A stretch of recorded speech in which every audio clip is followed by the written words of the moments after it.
Une semaine après la triste performance contre Lorient, l'OM reçoit Troyes au Vélodrome pour la 31e journée de Ligue 1, un match entre deux équipes aux situations bien différentes mais qui ont toutes les deux besoin de points. En cas de victoire, l'OM peut espérer reprendre la deuxième place selon le résultat entre Lens et Paris, et de l'autre côté, l'Estac est dans une très mauvaise posture dans la lutte pour le maintien et chaque point va compter. Dans l'avant-match, on va s'intéresser à la compo de l'OM dans un premier temps, avant de faire le point sur la dynamique des deux équipes et de finir sur les joueurs à suivre et les pronostics. Comme d'habitude, n'oubliez pas de me donner votre pronostic dans les commentaires avec le score exact, les bons pronostiqueurs seront mis à l'honneur à la fin du prochain avant-match. On commence tout de suite par un focus sur le 11 de départ, les choix de Tudor n'ont pas porté leurs fruits contre Lorient et je m'attends à quelques ajustements par rapport au week-end dernier. Paolo Lopez sera titulaire au but sauf énorme surprise. J'imagine aussi que Tudor maintiendra sa confiance au trio Bemba, Gigot, Kolasinac qui a plutôt donné satisfaction, même si on sait que Tudor apprécie beaucoup Balerdi.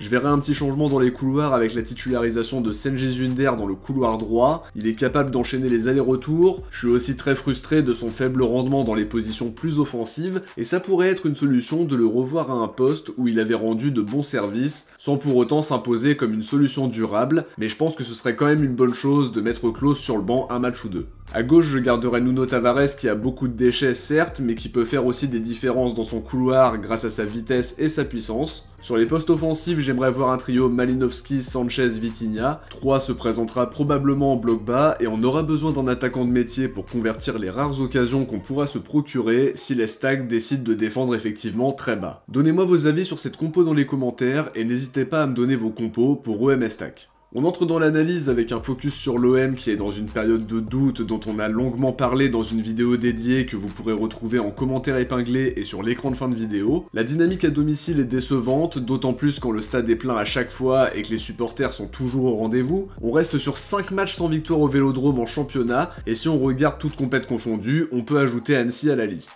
C'est totalement anormal et comme on l'expliquait dans l'analyse de la situation, va vite falloir inverser la dynamique à domicile parce que le calendrier est clairement abordable d'ici la fin de saison. On va recevoir Auxerre, Angers et Ajaccio. Ça passe par une victoire convaincante dimanche contre l'Estac pour enfin régaler les supporters qui viennent en nombre et qui seront encore très nombreux dimanche soir. Je crois que ça parlait de plus de 61 000 places vendues et ça permettra probablement de dépasser le palier du million de spectateurs au Vélodrome cette saison. Pour le moment, le bilan à domicile reste vraiment décevant. 7 victoires, 4 nuls et 4 défaites, mais surtout de trop nombreuses occasions loupées et des points perdus qui vont laisser des regrets. Faudra en tout cas bien entrer dans le match, mettre l'intensité qu'il faut pour enfin redresser la barre au Vélodrome, faudra être régulier sur 90 minutes et surtout on espère qu'on verra de l'amélioration dans l'animation offensive parce que c'était d'une grande pauvreté face à Lorient avec un manque de créativité incroyable dans tous les compartiments du jeu. Je pense qu'ils joueront en bloc bas parce qu'ils aimeraient prendre au minimum un point face à nous, on sait qu'on a des difficultés à déstabiliser des blocs bas et j'espère qu'on verra le trio Malinowski, Sanchez, Vitinha qui nous permettrait d'avoir des joueurs avec une belle frappe pour tenter leur chance de loin, d'avoir un numéro 9 qu'on peut trouver sur des centres, des coups de pied arrêtés, et qui est capable de jouer en remise. À côté de ça, j'espère aussi qu'on verra un Verretou moins timide sur le plan offensif, parce qu'il a des qualités certaines en termes de passe et même de frappe, mais on le voit pas assez tenté à mon goût. On espère que le contenu sera bien meilleur que face à Lorient, ça va pas être compliqué parce que c'était une vraie purge, mais pour le coup on n'a vraiment pas le droit à l'erreur. Lens se déplace à Paris et il pourrait y laisser des points. On connaîtra déjà le score au moment de jouer notre match parce que le match se joue samedi à 21 h. Il y a la possibilité d'être deuxième à la fin de la journée avec un point d'avance sur le RC Lens s'ils s'inclinent au parc. S'ils font nul, on revient à leur hauteur et potentiellement deuxième selon la différence de but, mais faudrait vraiment dérouler et ça c'est loin d'être fait. La victoire est impérative sur le plan comptable et sur le plan de la dynamique parce qu'il faut se mettre en confiance avant un déplacement compliqué à Lyon qui est sur une bien meilleure dynamique que sur le début de saison. On enchaîne sur la dynamique de l'Estac et comme on l'a dit en intro, ils sont dans une très mauvaise posture dans la lutte pour le maintien, encore plus dans une saison à 4 descentes qui est vraiment beaucoup plus punitive. Ils sont à 5 points de Strasbourg qui sont les premiers relégables et qui vont recevoir Ajaccio dimanche. Selon les différents résultats, ils pourraient même se retrouver avant-dernier à l'issue de la 31e journée, et comme on a pu le voir avec la déclaration d'après-match d'Adil Rami, c'est assez tendu dans les rangs de l'Estac parce que ça se complique de plus en plus et que la situation sportive ne donne pas vraiment de signe d'amélioration. Ils sont sur une série de 13 matchs sans victoire, et sur leurs 5 derniers, il y a eu le match nul 2 partout contre Monaco, une défaite 2-0 contre Lorient, 2 partout contre Brest, défaite 1-0 contre Auxerre, et au dernier match, défaite 2-0 contre Clermont. C'est la pire défense du championnat à égalité avec le SCO d'Angers, 64 buts encaissés pour 38 marqués. Rami a tenté de sonner la révolte dans sa déclaration, et on va voir ce que ça va donner sur le terrain dimanche soir. En tout cas, sur le dispositif, Kiss Norbo reste fidèle à ses principes avec un 3-4-2-1 qui ne bouge pas depuis son arrivée sur le banc, un trio Rami, Palmer Brown, Salmi en défense, Chavalrin et Kwame au milieu, Odobert et Lopez un camp plus haut, et probablement Mama Baldé en pointe après la blessure de Renaud Ripard, qui ne sera pas le seul joueur important à être absent parce que Florent Tardieu est aussi blessé au tendon d'Achille depuis fin janvier. Peut-être qu'on reverra Ike Ugbo, qui était une de nos cibles mercato il y a quelques temps, mais qui ne joue quasiment plus depuis janvier. A voir comment ils vont aborder le match, mais je les vois défendre assez bas, en essayant de profiter sur des situations de contre, avec un joueur comme Ronny Lopez qui est capable de le mener à bien. Faudra pas trop se livrer côté marseillais, même si ce sera obligatoire de se montrer entreprenant pour briser leur verrou défensif. On passe aux joueurs à suivre de part et d'autre, en commençant par l'OM qui reçoit. Le premier joueur que je vais citer, c'est Chancel Bemba. On a beaucoup ressenti son absence contre Lorient, notamment sur les projections qu'il est capable d'apporter et qu'on n'a pas retrouvé chez Balerdi. Défensivement, il apporte toujours des garanties et c'est typiquement le joueur qui est capable de débloquer la situation, sur une tête sur coup de pied arrêté ou en renard dans la surface. On aura grandement besoin de lui pour un match qui s'annonce assez fermé, même si je peux me tromper.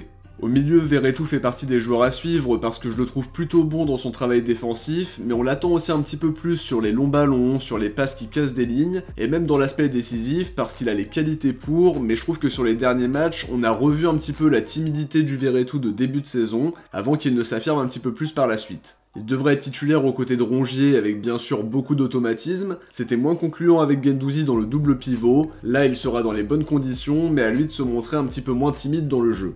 Le dernier joueur que je vais citer, c'est Vitinha. J'espère vraiment qu'il sera titulaire parce qu'il a des qualités de finisseur qui nous seront vraiment utiles si le match est très fermé. Il est évidemment pas en confiance parce qu'il joue très peu et son premier but à l'OM sera vraiment un moment très important pour le rebooster. Comme je m'attends à jouer face à un bloc défensif bien regroupé, je pense que ça peut être une bonne idée de le mettre titulaire pour être à la réception d'éventuels centres, même jouer en remise avec les milieux offensifs qui le soutiennent et qui peuvent conclure les actions. Au vu de la triste animation offensive de dimanche dernier, je pense vraiment que Vitinha peut apporter quelque chose, et qui sait, peut-être que c'est le moment pour son premier but. Côté Estac, je vais dire Adil Rami parce que je me méfie toujours du retour des anciens. En plus de ça, c'est un leader, c'est le capitaine de cette équipe de 3, et on l'a vu pousser un gros coup de gueule le week-end dernier, après la défaite contre Clermont. Associé à Palmer Brown et Salmier dans un trio défensif, il tentera de stopper nos assauts, mais on sait aussi qu'il n'est plus à son meilleur niveau, et qu'il tente surtout d'inculquer son expérience du haut niveau, et qu'il est capable aussi de faire des erreurs. Il peut réussir à remobiliser ses coéquipiers, et on va suivre ça avec attention.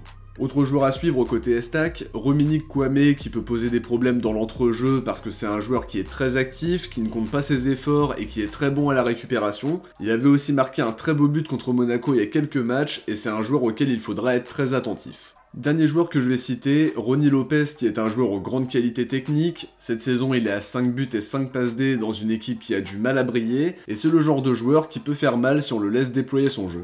On passe au pronostic. Personnellement, je vais miser sur une victoire marseillaise par la plus petite des marges, 1-0 avec le premier but de Vitinha sous le maillot de l'OM, en espérant déjà qu'il soit titulaire. Alors je l'ai dit très souvent dans cet avant-match, mais je m'attends à un match fermé parce que 3 est sur une mauvaise dynamique. La confiance n'est pas de leur côté, même si on n'est pas sur une dynamique incroyable non plus. Dans leur situation, un point c'est très important et je pense qu'ils défendront vraiment assez bas. Ça peut être compliqué de les déstabiliser et je m'attends pas à une victoire fleuve, à moins qu'on marque tôt et qu'ils soient obligés de se dévoiler. Avant de se quitter, on va découvrir qui sont les bons pronostiqueurs de Lorient OM. Bien joué à Saad Sensei et Mathieu Brabant qui sont les deux seuls à avoir pronostiqué le 0-0 score exact. J'ai vu d'autres matchs nuls dans les pronostics, mais vous n'êtes que deux à avoir anticipé un 0-0. En tout cas, merci à tous d'être aussi nombreux à jouer le jeu à chaque avant-match. Et comme toujours, n'oubliez pas de laisser votre pronostic dans les commentaires avant de quitter la vidéo. De notre côté, on arrive à la fin de cette analyse d'avant-match, j'espère que ça vous a plu, et si c'est le cas, n'oubliez pas de laisser un like avant de partir, c'est super important pour que la chaîne soit de mieux en mieux référencée. Je vous invite aussi à vous abonner avec la cloche pour ne rien louper de l'actualité de l'OM. Si vous avez regardé l'avant-match jusqu'à la fin, écrivez Vitinha dans les commentaires. On se retrouve dès demain soir pour débriefer OM3 en espérant briser la mauvaise série au Vélodrome, et surtout on espère qu'on sera deuxième à l'issue de la 31e journée. D'ici là, je vous invite à aller voir l'analyse sur la situation de l'OM et le dernier épisode d'Actu OM qui est sorti cette semaine. Les liens sont en description et en commentaire épinglé. Je vous dis à très vite, ciao, portez-vous bien et surtout allez l'OM.